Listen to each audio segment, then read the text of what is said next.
नमस्कार, मैं हूं संजय शर्मा। आप देख रहे हैं 4PM न्यूज नेटवर्क। दोस्तों, सवाल उठने लगा है कि क्या मोदी सरकार की अब उल्टी गिनती शुरू हो गई है? क्या मोदी सरकार के खिलाफ अब हर वर्ग के लोग सड़क पर उतरने लगे हैं? क्या मोदी के खिलाफ एक बड़ा जन आंदोलन तैयार हो रहा है? क्या देवों की भूमि उत्तराखंड भी अब भारतीय जनता पार्टी से नाराज हो चुकी है? क्या मोदी जी का तानाशाह बनने का सपना अब चकनाचूर हो गया है? अगर आपको लगता है कि जनता अब चुप हो गई है, कि वो सरकार के खिलाफ आवाज उठाने से डरती है, कि गोदी मीडिया के झूठ और बदनामी के डर से लोग अब घरों में दुबक कर बैठ गए हैं, तो जरा इन तस्वीरों को गौर से देखिए। ये जो भीड़ आप देख रहे हैं, ये किसी राजनीतिक पार्टी की रैली नहीं है, ना किसी बाबा का धार्मिक शिविर है। ये वो आम जनता है जो अब सरकार के झूठे वादों से, उसके झूठी कहानियों से और उसकी नीतियों से तंग आ चुकी है। ये भीड़ अब जनता की है जो अब ये समझ चुकी है, अगर वो अपनी आवाज खुद नहीं उठाएगी तो उसका हक कोई नहीं दिलाएगा। इन भीड़ों में वो महिलाएं हैं जो अब तक भाजपा की सबसे वफादार वोटर मानी जाती थी। वो महिलाएं जो लाभार्थी कहलाने में भी गर्व महसूस करती थीं, आज वही महिलाएं अपने अधिकारों के लिए सड़कों पर उतर आई हैं। और ये भीड़ किसी धर्म, किसी जाति, किसी भाषा या किसी विचारधारा के नाम पर नहीं निकली। इस भीड़ में यह पहचानना मुश्किल है कि यह कौन हिंदू है और कौन मुसलमान, कौन दलित है और कौन सवर्ण। यह सबकी पहचान सिर्फ एक है, नागरिक की। वो नागरिक जो अब इस सत्ता के अहंकार के सामने झुकना नहीं चाहता। लेकिन ये भीड़ कहां की है और किसके खिलाफ सड़कों पर उतरी है, हम आपको सारी बातें बताएंगे इस वीडियो में। मोदी सरकार चाहे लाख प्रयास कर ले, लेकिन आपके और हमारी रगों में जो लोकतंत्र बसा हुआ है, उसे यह सरकार कभी भी खत्म नहीं कर सकती। इस देश के लोग चाहे कितनी भी मुश्किल झेल लें, लेकिन जब बात लोकतंत्र और अधिकारों की आती है, तो ये जनता सबसे बड़ी ताकत बन जाती है। और यही ताकत इस समय देवों की भूमि उत्तराखंड में देखने को मिल रही है, जहां भारतीय जनता पार्टी कई बार सत्ता में आने के बाद खुद को अजय समझ बैठी थी, वहां अब जनता ने उसे आईना दिखाना शुरू कर दिया है। बेरोजगारी के खिलाफ पूरे प्रदेश में आंदोलन के बाद अब स्वास्थ्य सुविधाओं की बदहाली को लेकर लोगों का सब्र टूट गया है। अल्मोड़ा के चौखुटिया में जो दृश्य सामने आए, उन्होंने दिखा दिया कि जब जनता का सब्र जवाब देता है तो वो किसी भी सरकार को झुका सकती है। यहाँ महिलाओं की भारी भरकम भागीदारी ने इस आंदोलन को और भी मजबूत बना दिया। ये महिलाएं अब सिर्फ घर तक सीमित नहीं रहना चाहती, वो सड़क पर उतरकर सवाल पूछ रही हैं कि हमारे बच्चों के लिए डॉक्टर कब आएंगे, गांव में प्रसव के लिए एम्बुलेंस क्यों नहीं मिलती, सरकारी अस्पताल में दवा क्यों नहीं मिलती। ऑपरेशन स्वास्थ्य के नाम से चल रहे इस आंदोलन में जनता ने सरकार को चेतावनी दी है कि अगर जल्दी उनकी मांगें नहीं मानी गई तो यह आंदोलन पूरे प्रदेश में, पूरे उत्तराखंड में फैल जाएगा। चौखुटिया में जब हजारों की संख्या में लोग सड़कों पर उतरे तो सरकार के दावों की पोल खुल गई। लोग तहसील कार्यालय तक मार्च करते हुए स्वास्थ्य सेवाएं बहाल करो, डॉक्टर दो, अस्पताल बचाओ जैसे नारे लगा रहे थे। ये सिर्फ नारे नहीं थे, ये उस जनता की पुकार थी जिसे अब यह महसूस हो गया है कि सरकार ने उनके जीवन से ज्यादा अपने प्रचार पर ध्यान दिया है।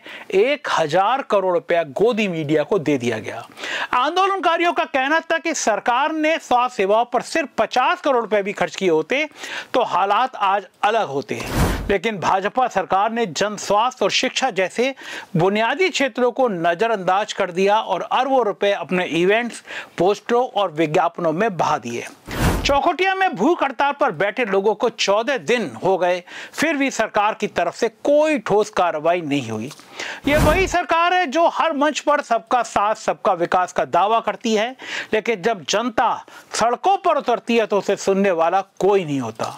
महिलाओं ने साफ कहा है कि अगर सरकार ने जल्दी कदम नहीं उठाए तो आंदोलन और उग्र होगा। और जब महिलाओं का धैर्य टूटता है तो इतिहास गवाह है कि परिवर्तन निश्चित होता है। युवाओं और सामाजिक कार्यकर्ताओं ने भी इस आंदोलन में बढ़ चढ़कर हिस्सा लिया। चौखुटिया का पूरा नगर अब एक स्वर में बोल रहा है, हम आपसे अधिकार मांग रहे हैं, भीख नहीं। अब लग रहा है कि देवभूमि उत्तराखंड इन दोनों प्रधानमंत्री मोदी और सीएम धामी से काफी नाराज चल रही है। तभी तो एक के बाद एक उत्तराखंड से इस तरह की तस्वीरें सामने आ रही हैं। कुछ हफ्ते पहले हमने देखा था कि उत्तराखंड में छात्रों का एक बहुत बड़ा आंदोलन हो गया था, जहां छात्र लोग पेपर लीक के विरोध में उत्तराखंड की सड़कों पर उतरे थे। भयंकर बवाल किया था।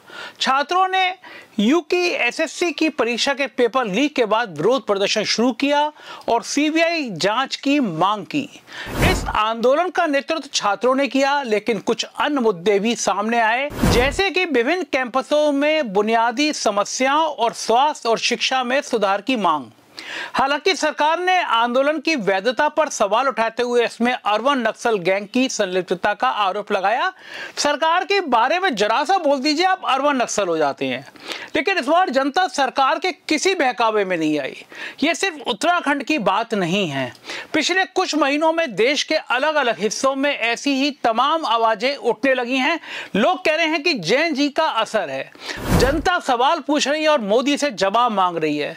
लद्दाख से लेकर असम तक और उत्तराखंड से लेकर महाराष्ट्र तक एक ही आवाज गूंज रही है कि अब बहुत हो गया। लद्दाख में पिछले 5 सालों से शांतिपूर्ण आंदोलन कर रहे लोग अब खुद को ठगा महसूस कर रहे हैं। वहां के लोगों ने अलग राज्य का दर्जा और छठी अनुसूची की मांग उठाई, जो कि संविधान के दायरे में है, जिसका सरकार ने उनसे वादा भी किया था। लेकिन सरकार ने न सिर्फ इन मांगों को नजरअंदाज किया, बल्कि सोनम वांगचुक जैसे लोगों ने जब यह आंदोलन शांतिपूर्वक चलाया तो उन्हें जेल में डाल दिया गया। ये वही वांगचुक है जिन्होंने दुनिया को नवाचार का रास्ता दिखाया था, जिन्होंने लद्दाख के बच्चों को बिना संसाधनों के भी बड़ा सा सोचने की बहुत बड़ी तस्वीर बनाने की प्रेरणा दी थी। आज वही व्यक्ति जेल में है क्योंकि उसे सरकार से वादा निभाने की मांग की थी। उधर असम में भी पिछले दिनों एक बड़ा आंदोलन देखने को मिला। तिनसुकिया और डिब्रूगढ़ के पास चाय बागानों में काम करने वाले मजदूर, जो दशकों से देश की चाय उद्योग की रीढ़ थे, अब अपने अधिकारों के लिए सड़क पर उतरे थे। यह आंदोलन अनुसूचित जनजाति एसटी का दर्जा, भूमि अधिकार और बेहतर मजदूरी की मांग को लेकर था। ये लोग पिछले कई दशकों से भाजपा के समर्थन में खड़े रहे, लेकिन आज वही लोग कह रहे हैं कि सरकार ने हमें सिर्फ वादे दिए, हक नहीं। इन सब घटनाओं को अगर जोड़कर देखें तो साफ दिखता है कि अब जनता का मूड बदल रहा है। पहले जो भीड़ भारतीय जनता पार्टी की रैलियों में जय जयकार करती थी, अब वही जनता सवाल पूछ रही है। जो सरकार जनता की आवाज को अनसुना करती है, वो ज्यादा दिनों तक टिक नहीं पाती। आज मोदी सरकार के खिलाफ जो असंतोष दिखाई दे रहा है, वो सिर्फ विपक्ष या कुछ बुद्धिजीवियों का नहीं है, ये आम जनता का गुस्सा है। वो जनता जो दिन रात मेहनत करती है, टैक्स देती है, लेकिन बदले में उसे सिर्फ भाषण मिलते हैं। पिछले कुछ महीनों में जैन जी को लेकर काफी चर्चाएं हुई हैं। नेपाल में हमने देखा कि कैसे आम मुद्दों को लेकर जैन जी ने तख्ता पलट कर दिया, सरकार धड़ाम हो गई। दोस्तों, सिर्फ नेपाल की नहीं बल्कि दुनिया के कई देशों में जैसे पेरू, मोरक्को, मेडागास्कर में हमने देखा कि कैसे बिल्कुल आम मुद्दों को लेकर जनता सड़क पर उतरी और तख्ता पलट करके ही मानी। हम नहीं चाहते कि हमारे देश में कोई भी अलोकतांत्रिक तरीके से सत्ता परिवर्तन होना चाहिए। ये गांधी का देश है, अहिंसा पहली चीज है। लेकिन अगर इस तरह के हालात पैदा हो रहे हैं तो सरकार को भी सोचना चाहिए, झूठा प्रचार छोड़कर लोगों के मुद्दों को सुनना चाहिए और हर समस्या का समय रहते हुए हल निकालना चाहिए। इस पूरे मामले को लेकर आप क्या सोचते हैं, इस पर आपकी क्या राय है, हमें जरूर बताइएगा, क्योंकि मेरे लिए आपकी राय बड़ी महत्व रखती है। और अगर चैनल को आपने सब्सक्राइब और ज्वाइन नहीं किया है तो जरूर करिएगा। शुक्रिया, थैंक यू।